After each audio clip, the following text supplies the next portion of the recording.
kasih adik-adik dari Prodi PGSD. Perkenalkan, nama saya Meti Banta.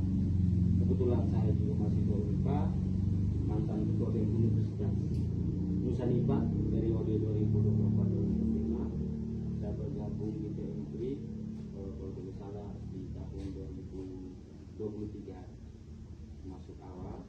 Dan saat ini saya dipercayakan oleh Ketua Presidium Johan Budi Papenaga yang mempercayakan saya di sini, jabatan saya Presidium Gerakan Kemasyarakatan.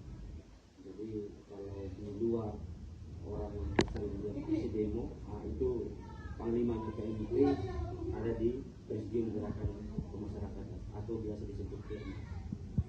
Nah, itu jabatan saya.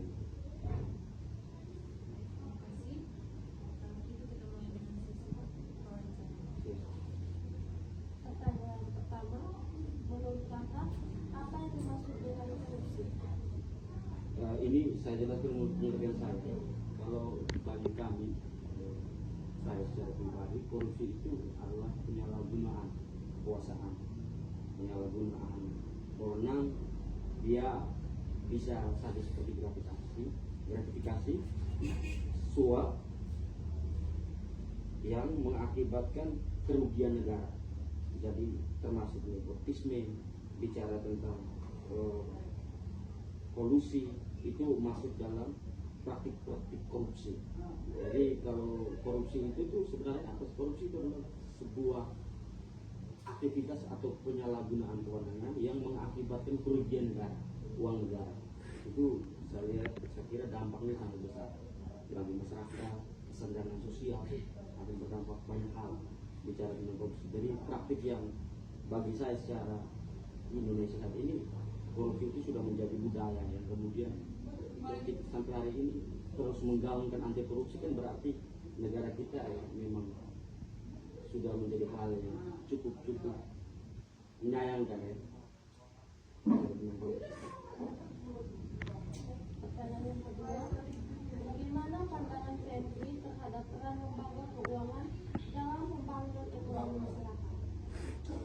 Bicara tentang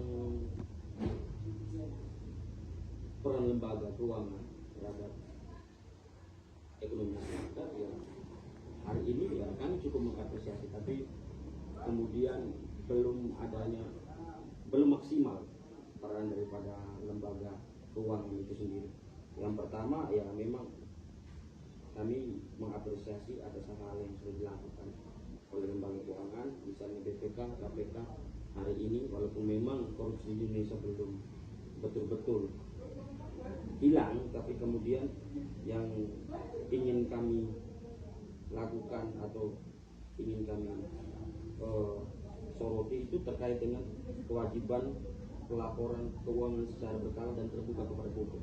Itu penting untuk kami sampaikan kepada lembaga keuangan di Indonesia, pengawasan dari lembaga independen seperti OJK, Bank Indonesia, serta penguatan sistem audit internal dan juga eksternal, baik di kubu pemerintahan ataupun di kubu-kubu yang dimana bekerjasama dengan lembaga pemerintah untuk mengelola uang negara. Saya kira itu perlu pengawasan audit yang cukup oleh lembaga keuangan.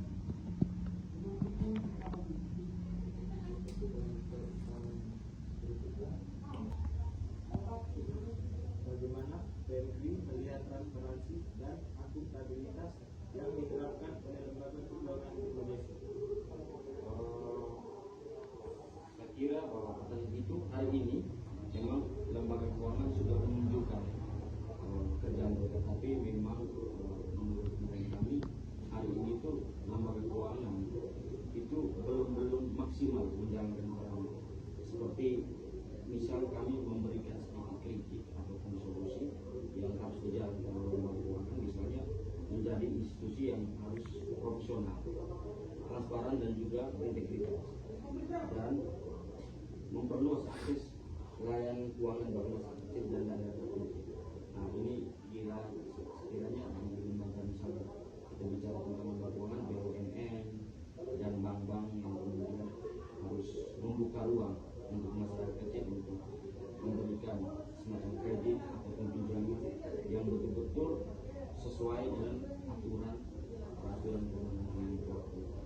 memperkuat perlindungan konsumen terhadap berbagai bentuk penipuan dan juga kejahatan keuangan.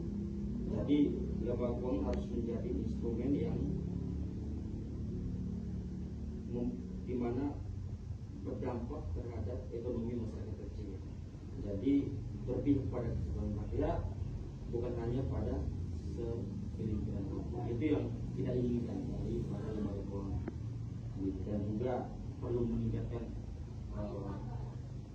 audit yang cukup ketat di lembaga pemerintahan yang mengelola uang negara. Misalnya seperti pemerintah membuat seperti pengadaan proyek itu, kiranya kita perlu lembaga keuangan betul-betul mengaudit dan melihat secara ataupun melakukan introspeksi pemeriksaan secara internal. Itu yang perlu.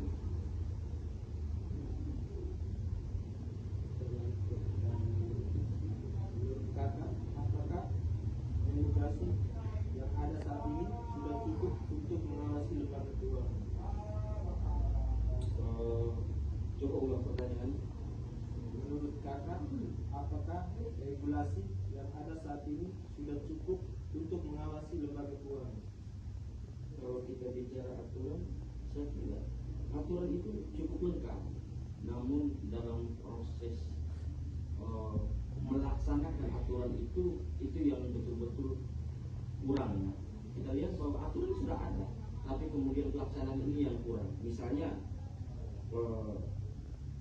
pengauditan yang kurang maksimal dari lembaga-lembaga keuangan, misalnya BPK atau lembaga-lembaga keuangan yang seperti kita sudah jelaskan dari tadi, misalnya kewajiban laporan keuangan secara berkala dan terbuka kepada publik, transparansi itu yang kemudian hari ini tuh masyarakat menunggu. Kita melihat tidak ada sedikit pun transparansi. Dengan kejadian kasus korupsi, hari ini kita tahu bahwa kasus PGN, ya ini pengawasan yang kurang dari lembaga keuangan sehingga terjadinya kasus-kasus korupsi. Terakhir baru-baru ini kita lihat uangan triliunan rupiah kemudian disalahgunakan begitu saja. Karena pengawasannya yang kurang. Berikut apa harapan Bentley atau harapan kakak terhadap perkembangan lembaga keuangan di Indonesia ke depan? Kalau kita bicara lembaga keuangan banyak, Bank Indonesia, lembaga pengawasnya ya. Yang kalau bicara lembaga keuangan banyak, Menteri Keuangan dia di bawah instrumen secara birokrasi dia yang punya wewenang sangat penting untuk mengelola keuangan di negara kita, turun ke bawah ke bank-bank dan segala macam. Tapi kalau harapan kami dari PMP memang ke depan harapannya ya institusi lembaga pengelola keuangan ini semakin profesional dan juga berintegritas, memperluas tadi akses layanan keuangan bagi masyarakat kecil dan daerah terpencil. Jadi serta kita lihat di hari ini teknologi sudah semakin maju ya, memanfaatkan teknologi digital secara aman dan juga bertanggung jawab, dan juga mengedepankan prinsip keadilan sosial dalam penyaluran pembiayaan dan juga investasi ke depan. Jadi di situ, tapi kita mengerucut lagi bahwa harapan untuk, karena hari ini bicara tentang korupsi, maka dari PMP ingin sekali lembaga keuangan pengelola keuangan ini memperkuat sistem pencegahan korupsi dan juga melalui pengawasan yang ketat dan juga berdasarkan transparansi agar masyarakat semua mengawasi, publik mengawasi gitu, pengelolaan keuangan negara. Itu saja harapan. Berikut pesan apa yang ingin disampaikan Bentley terhadap generasi muda terkait pengelolaan keuangan yang bertanggung jawab?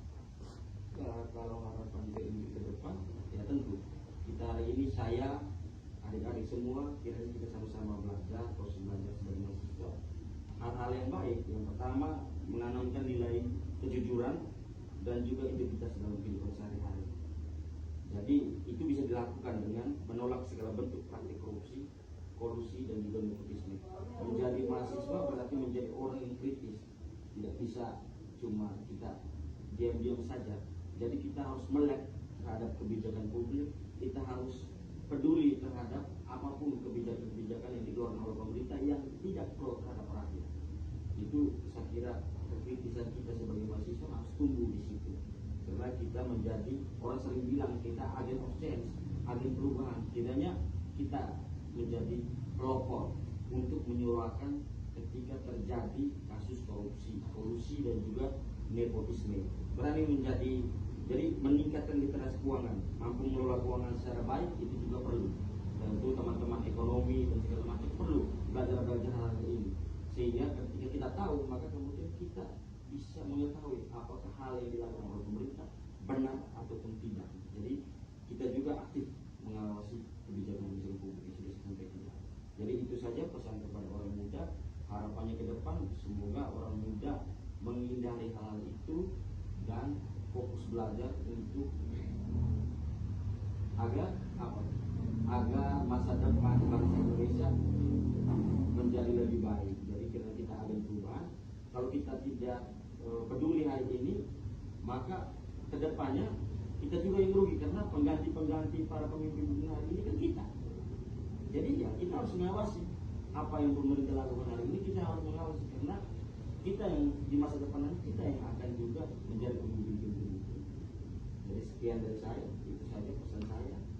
Terima kasih banyak. Ada sudah berhubung dengan PMB, saya juga minta maaf memang keterlambatan dan lain-lain. Saya kembali. Dengan beberapa pertanyaan ini yang kami bisa kasih, semoga dengan jawaban yang kami berikan bisa bermanfaat buat kami bertiga. Sekian dan terima kasih. Siap, terima kasih.